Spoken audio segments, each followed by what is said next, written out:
When it comes to marketing, you probably have a list of tasks that you check off every week.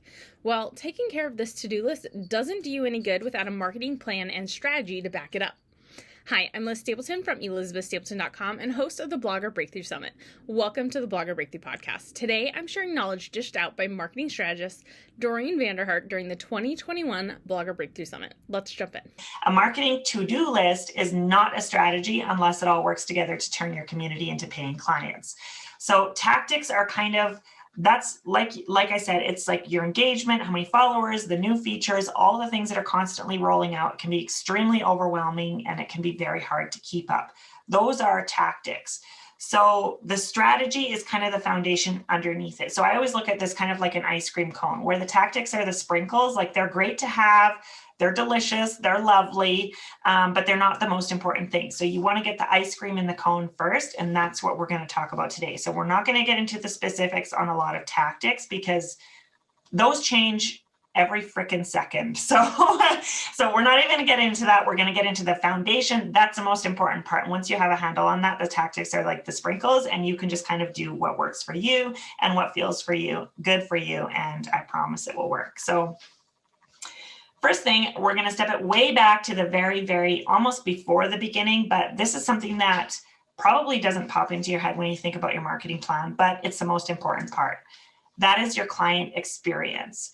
So at the end of the day, this is what really matters. Like you can spend so many hours and so many dollars on marketing or on your social media, but if your client experience sucks, honestly, you're not going to get anywhere. Whereas on the other side of the coin, like if you have a really impeccable client experience, people are going to be shouting your name from the rooftops.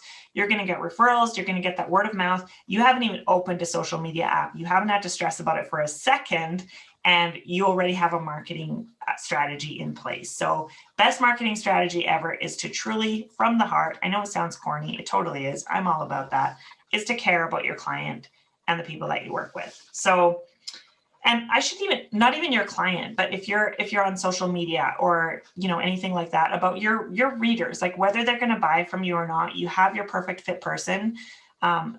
Really just put yourself in their shoes and do whatever you can to be helpful. We'll get into that stuff later, but really it comes down to caring about your person. So once you've done that, once you do know that you have a really good client experience, and I know that nothing is ever perfect, but knock their socks off as much as you can, then you want to do the stuff that you think of when you think of marketing. So let's jump into that. The first thing that we always start with is goals. So the first thing that we're going to do with our goals is kind of, I guess, a gut check. So what you want to do is you want to jot down what you'd like to see more of and less of in your life. So legit, just 2 columns, like more and less. Some things that are overwhelming you or things that you would like to opt out of go in the less column, obviously, and then things that you want to lean into go in the more column. So what do you want your life to look like? Because if you're not thinking about that when you're creating your goals, we need to, that's the most important part. So make sure that you are really, looking at what you want your actual life to look like and not just at, your financial business goals or the impact that you want to make, things like that, but just like the day-to-day little minutia that you want your life to look like. We need to make sure that we're checking in with ourselves on that stuff. The next thing, we're going to get a little bit more technical and a little bit more businessy.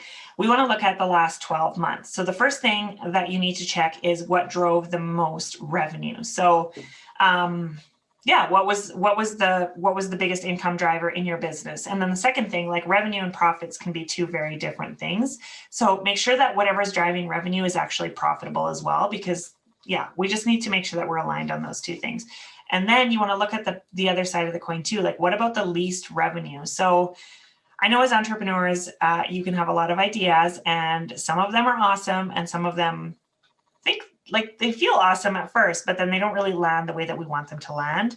But it can be very easy to get attached to those goals. And I'm speaking from personal experience here. So look at those things, like what is not driving revenue in your business? How much effort does it require? Like if it's costing you a lot of your bandwidth and it's not really driving revenue, maybe it's time to let it go. I know it can be you can be emotionally attached to these ideas, but maybe you can let it go for now and revisit it, in 3 months or 6 months or a year. But maybe now is just not the time for that particular offer.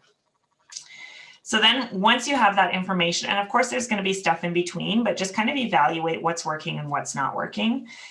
Then you want to use that information to break down your offerings for the next little bit. So some people are really good at setting, 5-year goals or 1-year goals or like doing the big picture stuff. And some people, that's a lot to bite off. So I say look at least the next 3 months and then kind of have a general idea of the next year-ish if you can, but do what works for you, obviously. So you want to break out the next 3 to 12 months, and here's what you want to look at. So you want to first look at, what your sales goal is. So how much money do you need to or want to make in the next 3 to 12 months?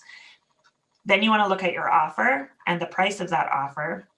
And then you'll know, once you have those 3 things, you're going to know exactly how many of your offer you're going to need to sell in order to make the revenue that you want to make.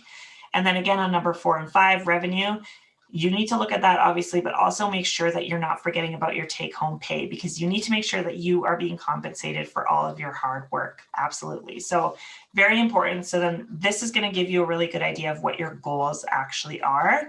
That's a really good place to start. So once you have that, then we are going to look at the seasonal shifts in your business. So you want to take note of any important dates. And this is also applies to your life, right? Like, so if you want to take a vacation on a certain day, like make sure that you're making note of that when you're creating your marketing plan. You want to look at national holidays, launches, promotions. Like if you have any seasons that are particularly busy for selling, maybe you're super busy in the summer and it dies off in the winter, or the other way around. Maybe Christmas is really busy, or fall, if you're a photographer, fall is really, really busy. So just depending on your industry and what you do, you're going to have seasons that are, a little more packed than other ones. So one thing for the year at a glance is that I do, is that I actually have it jotted down. You can see it's a total disaster, but I write down the kind of vibe that's happening for my perfect fit customer at any point in time. So I know that, on the 3rd week of June, the moms are ready to throw dog treats in their kids' lunches because they're so ready to just be done with all of it. September is like a mini new year. It's really, a fresh start. It's kind of, it's really like a mini new year for a lot of people that are in business. On September 27th, the leaves are perfect in Southern Alberta where I live, just like making note of all the things that are happening. This is going to be hard to do right out the gate. Like you're going to have a general idea, but make sure you keep track of this throughout the year.